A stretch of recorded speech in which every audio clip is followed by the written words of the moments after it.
Most people think making friends is about being funny, having the perfect personality, or knowing exactly what to say at all times. It's not. I used to believe you had to be loud, confident all the time, or naturally charismatic to build a strong social circle. I thought it was a gift you were either born with or you weren't. That's wrong. Making friends is not a personality trait, it's a skill. And like any skill, from learning an instrument to mastering a sport, it can be broken down, understood, and practiced. It can be learned. Today I'll show you how to gain friends anywhere you go, without pretending to be someone you're not. We will deconstruct this skill into 7 core habits and a practical plan to implement them. First, master your energy. Before a single word is spoken, people feel your presence. They read your nonverbal cues in an instant. A frantic, anxious energy repels. A calm, grounded confidence attracts. This isn't about faking bravado. It's about cultivating an inner state of calm that radiates outward. Slow down your movements. People who are nervous rush. They fidget. They move with a jerky, unsettled rhythm. Consciously reduce your pace by about 20%. Walk with intention. Place your coffee cup down deliberately. Turn your head slowly. This external slowness signals internal control. Stand straight. Your posture communicates your self-perception. Slumped shoulders and a caved-in chest signal defeat and withdrawal. Pull your shoulders back, lift your chest, and keep your chin parallel to the floor. This doesn't just look more confident, it physiologically makes you feel more confident. Make gentle eye contact.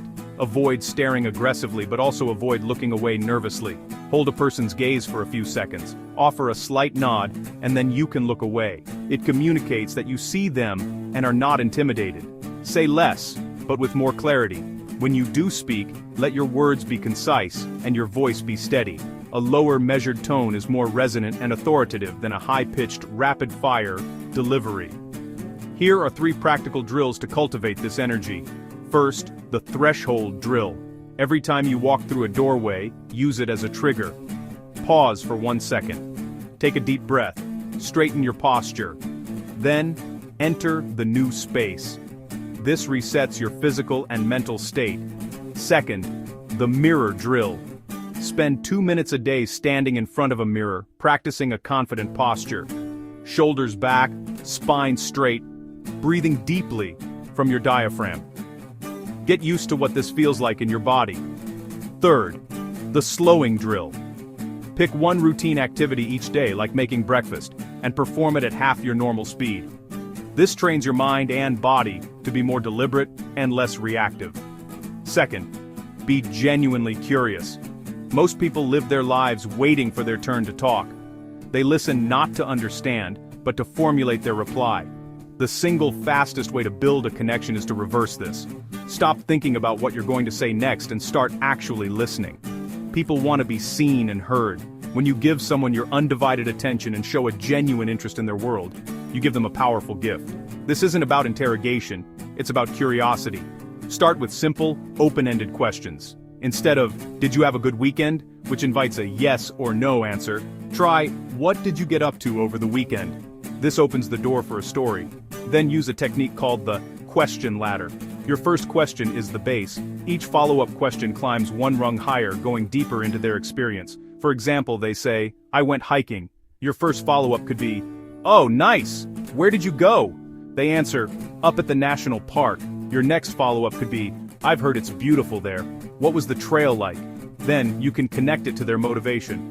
What is it about hiking that you enjoy so much? Notice how the questions move from the what and where to the why and how.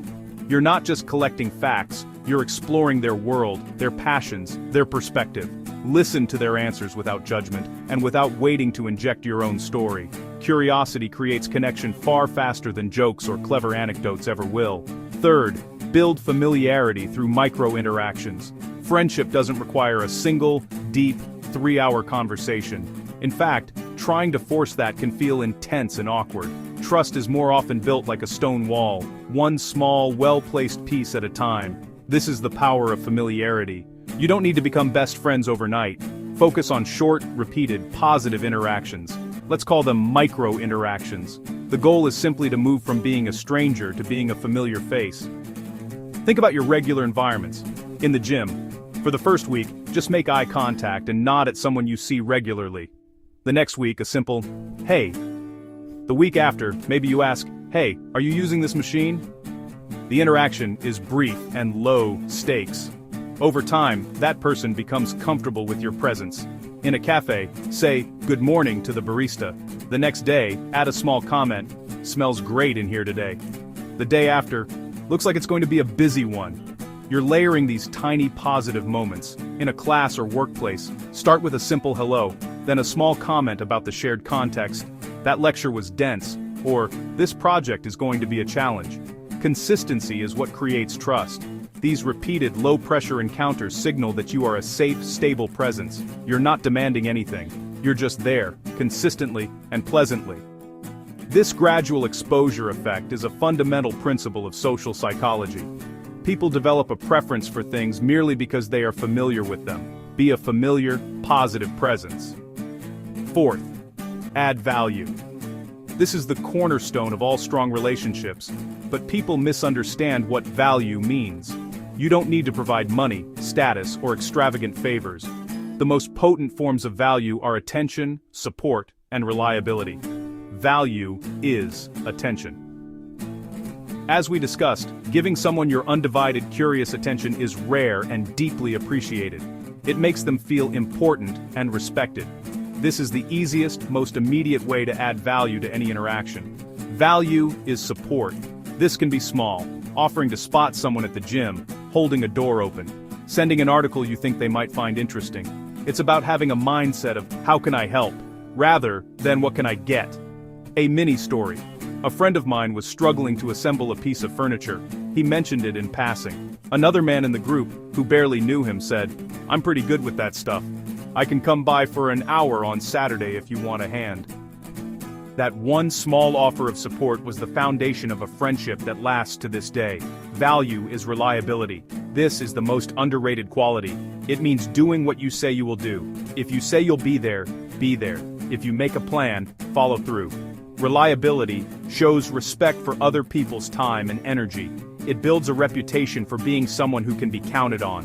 When people know you are dependable, they feel secure in the connection. Remember names, show you were listening. Help when you can, without expecting anything in return. This is how you become a valuable person in the lives of others. Fifth, stop trying to impress. The instinct to impress is a form of neediness. When you're trying too hard, bragging, telling performative stories, dominating the conversation, you are subconsciously communicating, "Please like me, I need your approval." This pressure pushes people away. A relaxed, self-assured presence pulls them in. This comes from a place of internal validation. You are secure enough that you don't need everyone to like you. Consider the contrast. The try-hard person laughs too loudly at jokes, agrees with everything, and constantly seeks to one-up stories. Their energy is tense and supplicating. The relaxed person is comfortable in their own skin. They can disagree respectfully. They can listen more than they talk. They are okay with moments of silence. Being okay with silence is a superpower. Nervous people rush to fill every gap in conversation. Confident people understand that silence can be a moment of connection, not a sign of failure. It allows both people to think and breathe. Practice this. The next time a conversation lulls, resist the urge to immediately fill the void. Take a breath, look around, simply be present with the other person. More often than not, they will be the one to reinitiate, and the connection will feel more natural and less forced. Be okay with not being liked by everyone. It's not possible, and trying to achieve it makes you inauthentic. The right people will be drawn to your genuine, relaxed presence. Sixth, choose the right environments. You can't expect to find high-quality connections in low-quality environments. Friendships are often a byproduct of shared struggle and shared growth. Put yourself in places where that is happening. Good friends are found where growth exists. Gyms and sports teams. Shared physical challenges build an immediate bond. You're working together, pushing your limits. It's easy to start a conversation by asking for a spot or commenting on a tough workout. Learning spaces. Take a class in pottery, coding, a language, public speaking. You're all there with a shared goal of improvement. This creates a natural context for conversation and mutual support. Projects and volunteer work. Building something together, whether it's a community garden or a piece of software, forges powerful connections. Working towards a common cause outside of yourselves is a potent foundation for friendship. The key is to enter these spaces not with the primary goal of making friends, but with the primary goal of participating in the activity. Your focus should be on lifting the weights, learning the skill, or helping the cause. The friendships will emerge naturally from that shared context. If you feel your current environment is stagnant, change it. Change places, change people. 7th, become someone worth being around. This is the final and most important habit. All the techniques in the world will fail if you neglect the foundation, yourself. People are not drawn to what you say, they are drawn to who you are, and who you are is a product of your habits. Train your body. You don't need to be a professional athlete, but regular physical exercise builds discipline, resilience, and energy. It improves your mood and posture. A person who takes care of their physical self radiates confidence. Work on your goals. Have a mission. It could be a career ambition, a creative project, or a personal skill you're developing. People with purpose are interesting. They have something to talk about beyond gossip or complaining. They have a direction, and that forward momentum is attractive. Build discipline. Do the things you said you would do, especially when you don't feel like it. Discipline is self-respect in action. When you respect yourself, others are more likely to respect you. People are drawn to progress. They are drawn to those who are actively trying to better themselves. When you are focused on your own growth, you become a source of positive energy, not a drain on it. You become someone people want to be around, learn from, and associate with. Your social life becomes a positive side effect of your personal development. Finally, let's create a practice plan. Knowledge is useless without action. Here's a 7-day challenge to turn these habits into skills. Day 1. Focus on energy. Today, your only task is to practice the threshold drill. Every time you walk through a doorway, pause, breathe, and reset your posture. Notice how it changes your state. Day 2. Practice curiosity. In one conversation today with a cashier, a colleague, or anyone, use the question ladder. Ask an open-ended question and at least 2 follow-up questions. Your goal is to understand, not to talk. Day 3. Build familiarity. Identify one person in your regular environment. Your task is to perform one micro-interaction. Make eye contact and give a simple nod or a hello. That's it. No pressure. Day 4. Add value. Find one small opportunity to be supportive. It could be holding a door, giving a genuine compliment, or sending a useful link to someone. Act with the mindset of giving. Day 5. Practice presence. In a conversation today, consciously allow a moment of silence. Resist the urge to fill it. Just breathe and be there. Notice that it's not a catastrophe. Day 6. Explore environments. Go to one new place of growth. It could be visiting a new gym, looking up a local volunteer group online, or attending a free workshop or meetup. You don't have to talk to anyone. Just go and observe. Day 7. Reflect and commit. Review the past 6 days. What was difficult? What was easy? Now choose one of these 7 habits to focus on for the next month. Make it your primary social skill objective. Here's the truth. You don't need many friends. You need the right ones. You need a small circle of people who support you, challenge you, and align with your values. Master these habits. Your energy, your curiosity, your consistency, your value, your relaxed presence, your choice of environment, and your commitment to your own growth.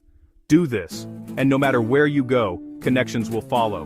Not because you chase people, but because your presence, your character, and the value you embody naturally invite them in.